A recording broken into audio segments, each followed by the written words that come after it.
Le procès de Thomas Lubanga Dilo s'est poursuivi cette semaine au siège de la Cour pénale internationale à La Haye avec la déposition de 2 témoins cités par le bureau du procureur. Le témoin numéro 7, qui avait entamé sa déposition le vendredi 13 mars, l'a continué cette semaine.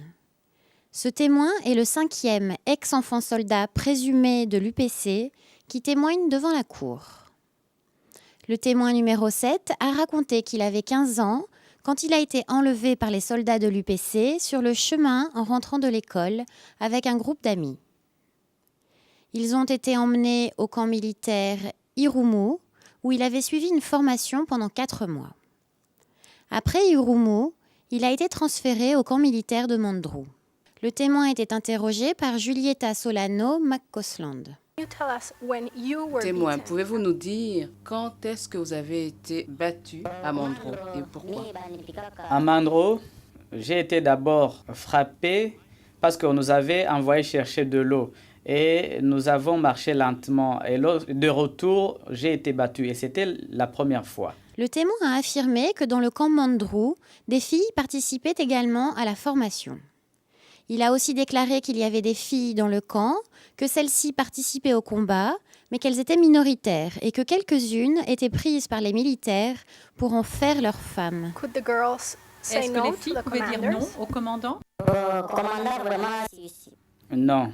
Le commandant venait et choisissait une fille et il allait avec la fille. Donc la fille n'avait pas le droit de dire non. Juste après sa formation, il est envoyé au service militaire et devint garde du corps d'un des commandants de l'UPC jusqu'à la fin de son service militaire. Le témoin a déclaré avoir participé à 3 guerres, dont celle de Bogoro, le combat de Délé ou de Bunia et l'Ypres. Il affirme avoir été blessé dans le dernier combat de Bunia lors de la bataille des Lendu et des Ougandais contre les militaires de l'UPC. La Chambre a donné au représentant légal des victimes, Sarah Pelé, la permission de poser des questions aux témoins sur les conséquences pour ce témoin du temps passé au service de l'armée. Est-ce que vous estimez que le fait d'avoir été enrôlé dans la milice de l'UPC a eu des conséquences sur le développement de votre vie? Et si oui, quelles conséquences? La première conséquence qui met en danger ma vie, c'est par exemple le fait de souffrir. Si j'étais resté à la maison, je n'aurais pas souffert. Deuxièmement, cela a mis un frein à ma scolarité. Si j'avais poursuivi mes études, je serais à l'université comme d'autres enfants de mon âge. Et en plus, cela fait que je me suis séparé de mes parents. Ça fait longtemps que je ne les ai pas revus et ça me trouble beaucoup. Le contre-interrogatoire de la défense s'est basé sur les documents des enquêteurs du bureau du procureur ainsi que sur la déposition du témoin. Pour la défense, maître Jean-Marie Bijoux-Duval a interrogé le témoin. Pendant la session publique, la défense a posé au témoin des questions concernant son enlèvement, sa participation au combat et ses fonctions dans les services militaires de l'UPC. J'étais à la maison, dans le village, en train de faire mes devoirs. Des miliciens de l'UPC sont arrivés chez moi et sans donner quelconque explication, m'ont ordonné de les suivre pour aller recevoir une formation militaire. Fin de citation.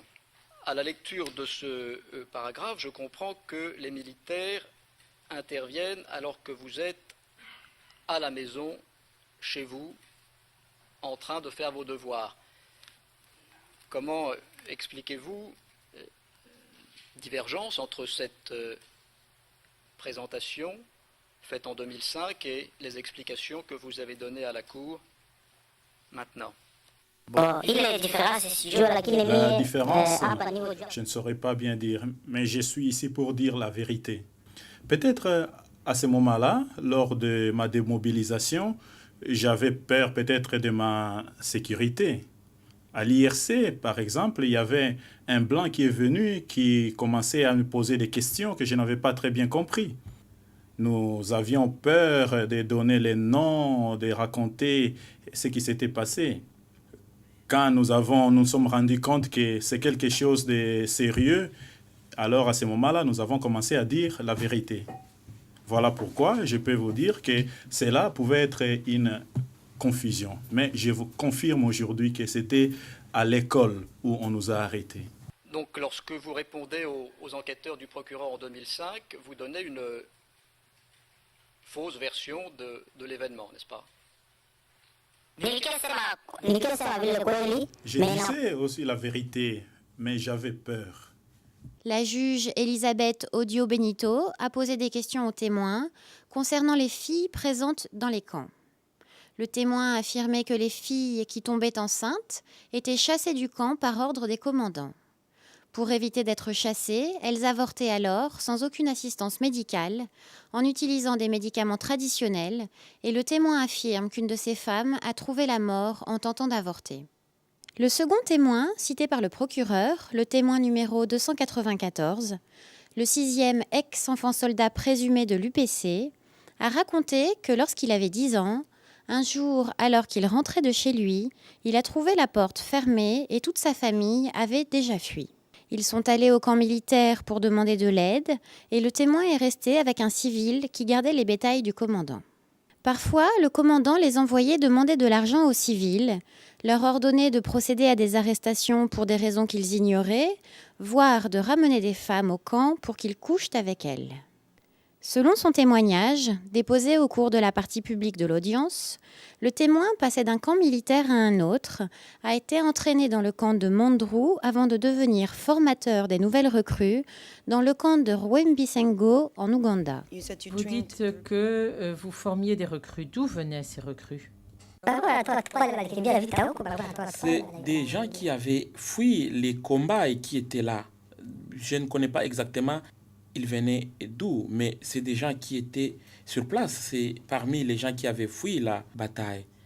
Les commandants PP avaient dit que si chaque famille devrait donner une personne. Est-ce que vous pouvez nous expliquer ce que vous entendez par là lorsque vous dites que chaque famille devait donner une personne? Je ne sais pas ce que je voudrais dire. Ce que moi j'ai appris, ce que le commandant PP disait dans ces meetings où il prenait sa bière, il disait cela. Le témoin explique que pendant la formation au camp de Mondrou, ils étaient battus, ils étaient obligés de fumer du chanvre et c'est pour ces raisons qu'il a fui du camp. Il changeait régulièrement de commandant et il a participé à des batailles contre les Lendou et les Ngiti. Pour une courte période, il a été gardien de la maison de Thomas Lubanga, mais ne l'a pas vu à cette occasion. Le contre-interrogatoire de la défense a eu lieu en majeure partie à huis clos. Le témoin a été interrogé par maître Catherine Mabille, le conseil de la défense. Lorsque vous étiez à la résidence de Thomas Lubanga et que vous avez gardé sa maison, vous ne l'avez pas vu à ce moment-là. C'est ça votre déclaration? Non, je ne l'ai pas vu. Il n'était pas là, je ne sais pas où est-ce qu'il s'est trouvé en ce moment-là. Mais pour dire vrai, je ne l'ai pas vu, je ne savais pas où est-ce qu'il s'est trouvé. Peut-être qu'il était dans une autre résidence ou ailleurs, ou s'il était en dehors de Bunia, je ne sais pas. Le procès continue mardi avec le prochain témoin du bureau du procureur.